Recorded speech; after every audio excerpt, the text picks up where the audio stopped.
So first of all, how do Russia and the United States compare militarily and economically? Well, economically, Russia is not anything like the economic power that the Soviet Union was. Let's start there. And so it certainly has some industry, and it has mining, and it has gas and oil, and it does have those things.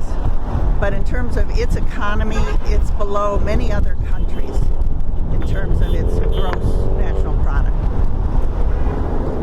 Militarily, again, the United States outspends the world on military equipment. So yes, yes, Russia has nuclear weapons but in terms of numbers, it's nothing compared in every kind of category, from submarines to tanks to missiles to all of that. So I think the way it's being portrayed on U.S. television is though Russia has this long history of coups, interventions, and all like that. I think anybody who lives in the United States and pays any attention to any kind of history knows that in fact it's the United States, for example, that declared that all of South America was their backyard, has committed untold number of military interventions, coups, massacres. We could go on and on. So historically, and just another kind of present-day fact, the United States has over 800 military bases on other countries' land. Russia has one naval base and one, I believe it's an air base. That's it. That's it. So this is really manufactured, in the opinion of the International Action Center and many of the groups that are out here today, and the hundreds that have signed national calls for no war. This is a manufactured crisis, really to divert and take away from the real problems that the U.S. can't solve. So it's not solving the COVID crisis. The medical system is in shambles. Workers and working class people are poorer. The environment, I mean, the number of incredible weather catastrophes and the number of people that have literally lost everything from floods, hurricanes, tornadoes, etc. So this is something that the U.S. media in particular has just been beating the drum, and the Biden administration predicting, like without fail, that Russia was somehow going to do a military invasion of the Ukraine. It should be noted that the Ukraine, along with all the countries in Eastern Europe for the most part, were part of the Soviet Union.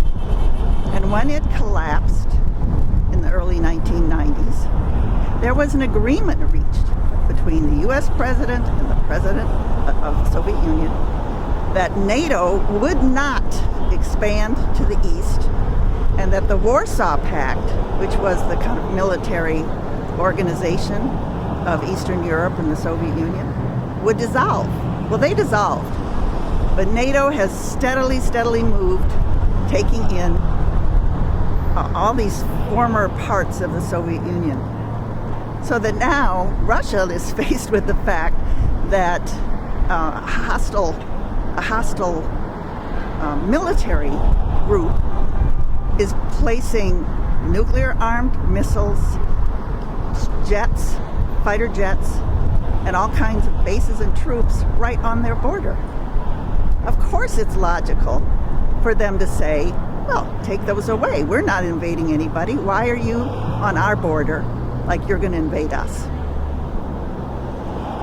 So do you think that there's any reason that Putin would actually invade Ukraine? No. No, I heard the other day, for weeks now, every big business, corporate media has been saying that Russian troops are right on the border. They have talked about that there have been incursions on the border. I heard two different sources now say that when they show all those pictures of what look like tanks and barracks and stuff, one source said 60 miles from the border. Another source said 160 miles from the border. So they're inside Russia. What role would economic sanctions against Russia play in this situation? Well, from the standpoint of U.S. oil companies and gas companies, it would be a big boost for them because it would, mean that they could raise prices and that they would sell oil and gas to Europe, to the Ukraine and other countries that are now being supplied by Russia. And of course, anything that has to do with the supply of gas and oil in this economy, world economy, means that it'll be impacted worldwide. The price of gas and oil will go up, even more than it is now. So this impacts every worker, every poor person, every person. And it in a negative way. Countries like Germany and France seem open to economic connections with Russia. Yes. While countries like Poland and Romania, while trading, fear Russian dominance. Why are there differences?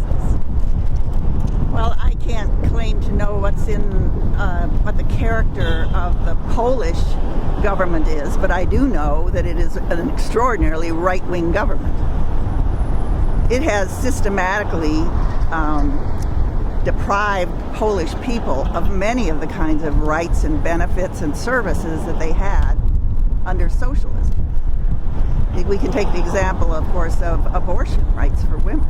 So Poland has a very, very right-wing government, and I'm going to go ahead and assume that these leaders of these countries you mentioned are part of the elite trying to curry favor with the United States. Do you have anything else you would like to add? Well, mostly that people really need to do a historical search of what really is going on, not just in Russia, but the threats that the United States is making against China. The U.S. doesn't have any problem with its warships right off the Chinese coast. It doesn't have any issue with any other kind of military move that it's making. And it has, again, it targets countries that they think can be economic challenges to the United States. And in the case of China, of a country that is governed by a different economic system. We should say, Russia is a capitalist country now. But the First World War, the Second World War, those were all wars between capitalist countries because they were trying to divide up the world. And both the U.S. and Russia do have nuclear capacity. So when the U.S. puts all this stuff out about a false flag activity that Russia would use as a pretense for being able to actually bring troops into the Ukraine, I'm trying to say, how many false flags have we seen in the United States? We can talk about the beginning of the Vietnam War. We can talk about a lot of things. The other thing I would say is that the eastern part of Ukraine is called the Donbass area. And there has been a resistance movement there since the government of Ukraine was toppled by a coup, a right-wing coup.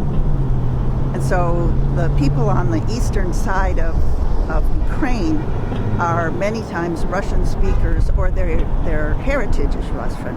As we said, Ukraine was part of the Soviet Union for decades. Thank you. You're welcome.